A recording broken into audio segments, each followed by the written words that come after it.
How you doing, everybody? I am Jay Enterprise. This final March of the Kings video is my reaction and review for Godzilla vs. Kong.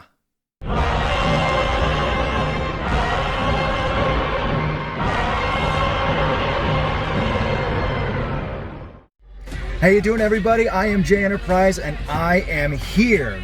I'm in the parking lot of my theater, got my mask, got some hand sanitizer, doing this responsibly.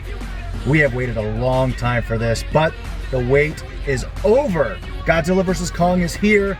I cannot wait. This is actually my first theater experience since last summer. Can't wait to see Godzilla vs. Kong in Dolby. So pumped.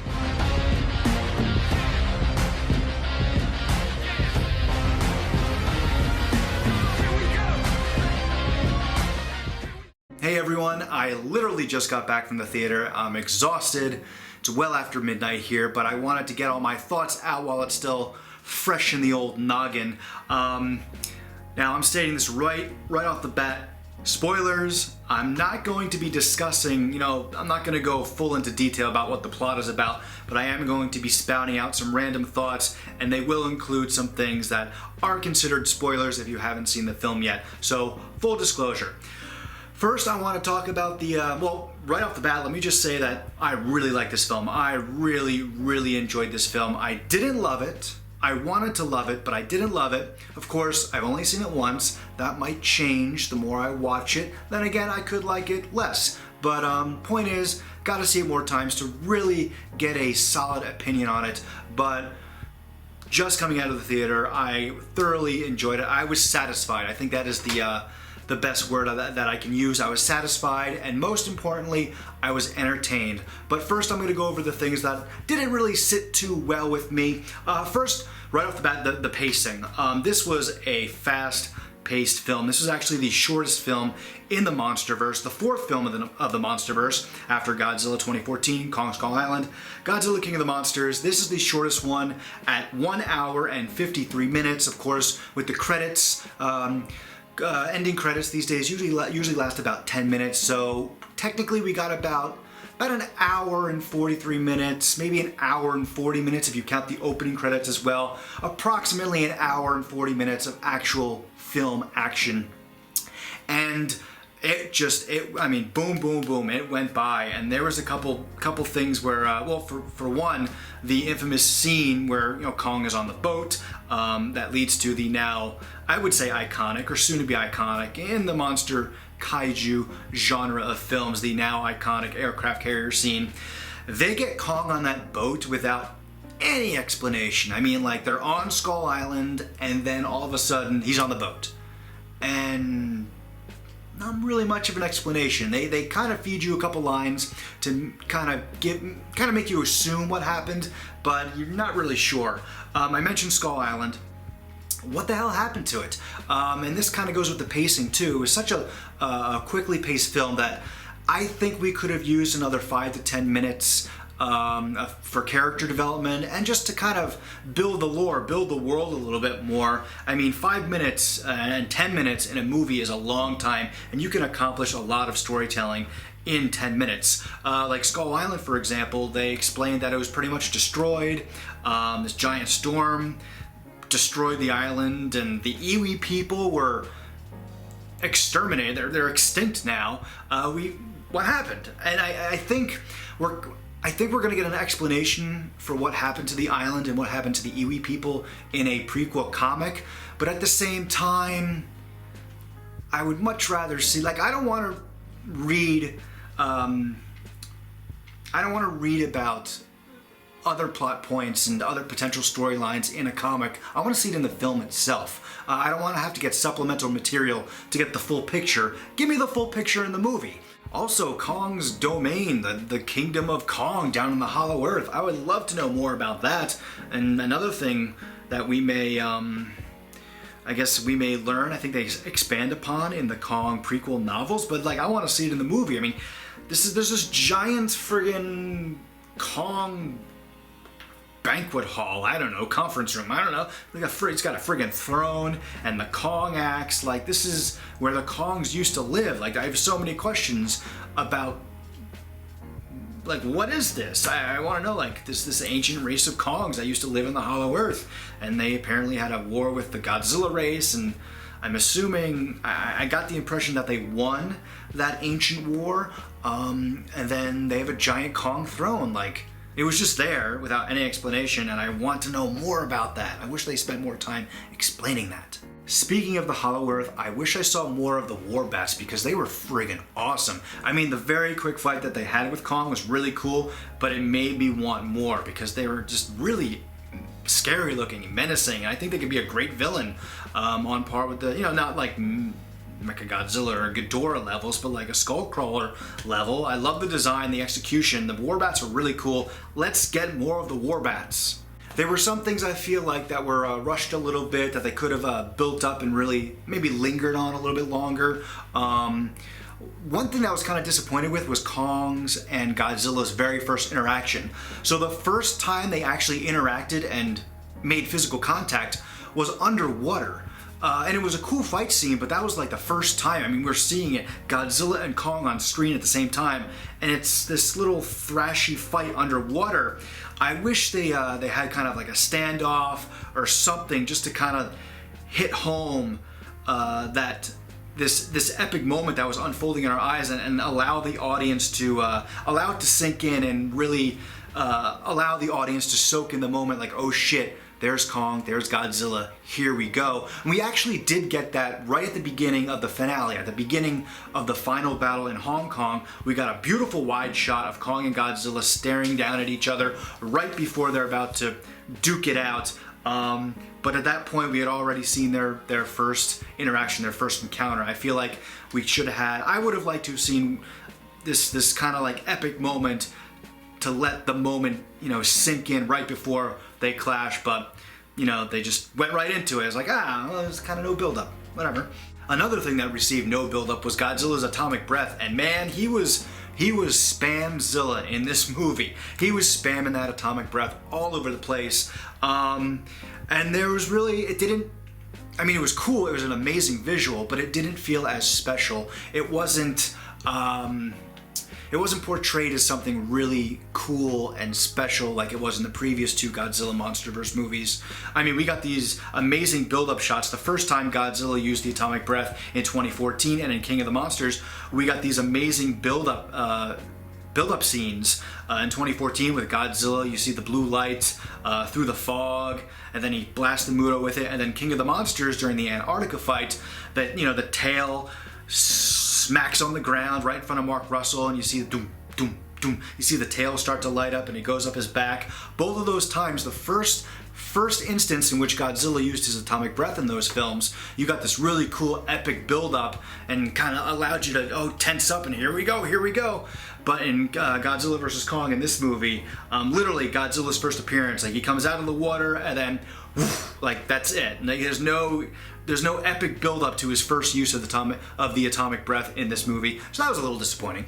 A couple other things that felt a little rushed. Well, first of all, I mean, there was no Dr. Chen. Zhang Ziyi was supposed to be in this film, and apparently her scenes were filmed, but they got cut, which is kind of disappointing because when they first cast Zhang Ziyi,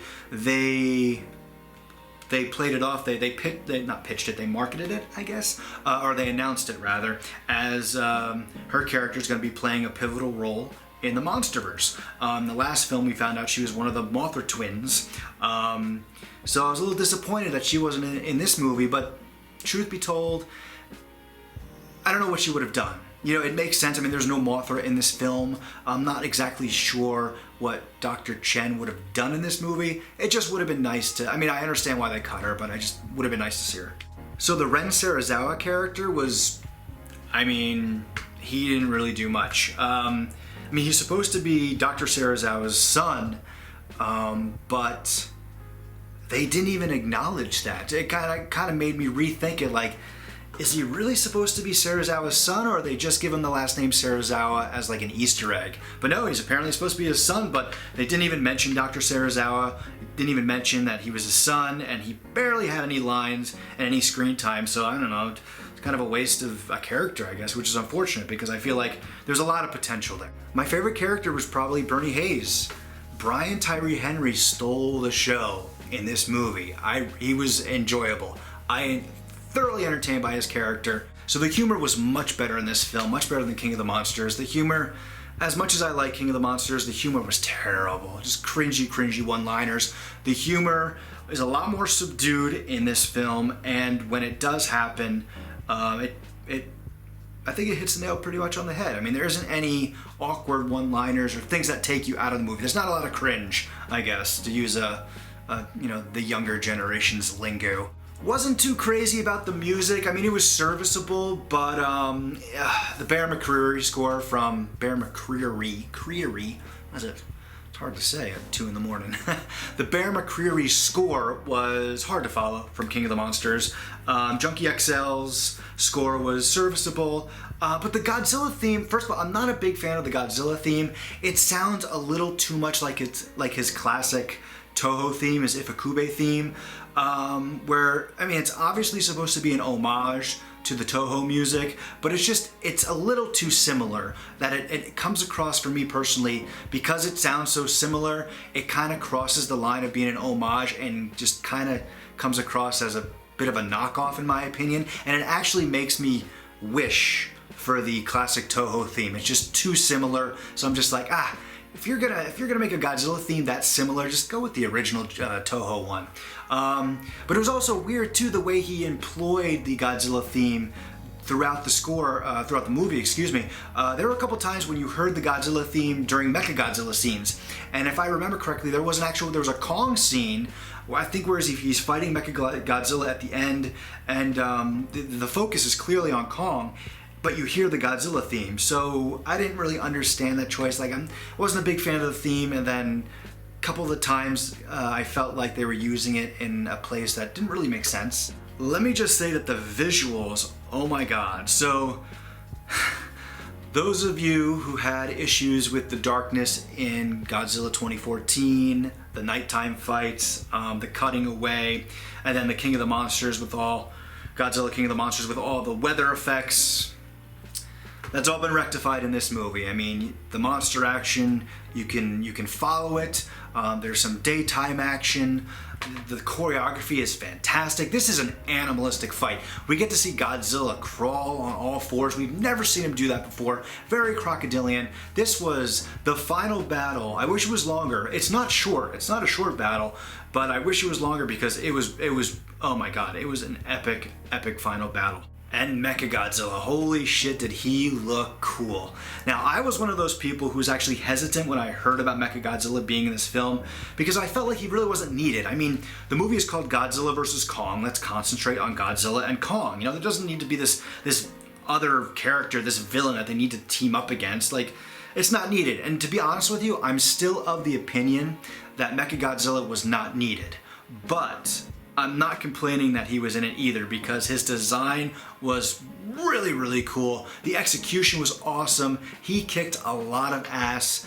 Mechagodzilla was just, he was kicking ass. He really was. As for the conclusion of the fight, so Godzilla wins. He literally beats Kong into submission.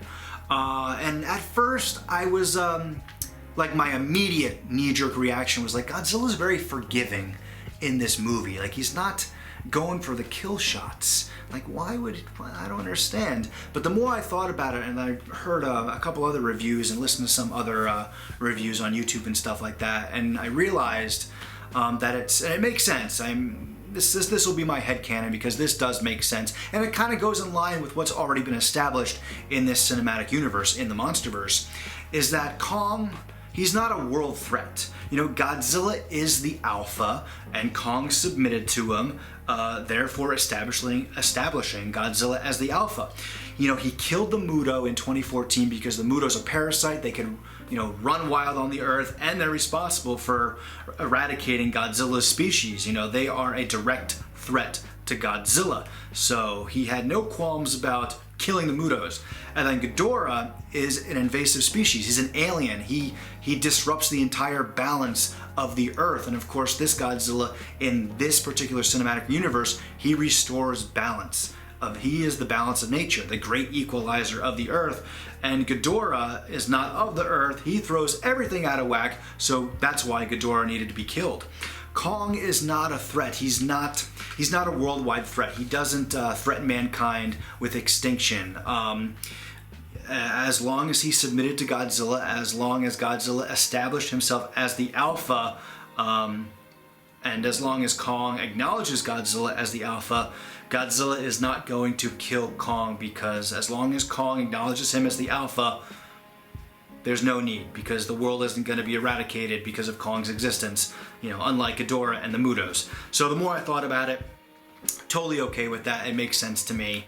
And I think I covered most of my thoughts. I definitely covered the majority of my thoughts. I may have forgotten a few things, but that's essentially my immediate, my knee-jerk reactions to seeing Godzilla vs. Kong. I'm less than 2 hours out of, a little over that, 3-4 hours removed from walking out of the theater, so it's still fresh. But I'm definitely gonna watch it again. Probably gonna watch it in theaters again. Play it safe. Be responsible. If you're comfortable enough going to a theater, if you take the proper precautions, that is. My mouth is falling asleep. Yes, it's on bedtime. If you take the proper precautions and your theater is, taking the precautions as well, see this in the theaters. I saw it in Dolby. It was awesome. My seat was shaking. Loved it. Loved the experience. Maybe I'll end up falling in love with the movie, but as of right now, I just really liked it. Like I said, I was entertained. It was worth the wait. I speak for us Godzilla fans. We waited a long time for this movie. It's finally here, and in my opinion, it was worth the wait, and I can't wait to watch it again. With that being said, let me know down below in the comments. Let's get the conversation started. What did you think of Godzilla vs. Kong? Very interested to know your thoughts on the fourth MonsterVerse film. And if you were entertained by this video, please show your support by liking, sharing, and subscribing. Big thanks to everyone who watched this video. If you were entertained by it, I'd really appreciate it if you showed your support by liking, sharing, and subscribing.